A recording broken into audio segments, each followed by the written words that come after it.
Another useful pyRevit feature is a match tool. A simple yet powerful way to copy properties from one element to another in Revit with just a few clicks. Let me show you how it works. Here, I have a couple of walls with different properties like height, type, and paint finish. Now let's say I want these walls to match. Instead of manually adjusting each setting, I will use the match tool. First, I click on the source wall, that is the one that already has the desired settings.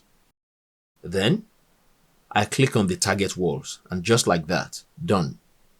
The walls have been matched perfectly. Now I will repeat the process, and this time I will match the wall height.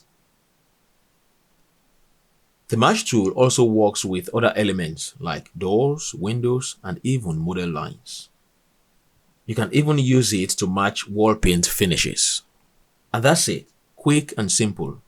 The match tool is perfect for speeding up your workflow and keeping your model consistent.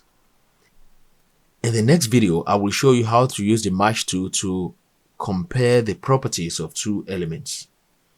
If you have found this video helpful, give it a thumbs up and hit the subscribe button. And do let me know in the comments what pyRevit feature you would like to see next.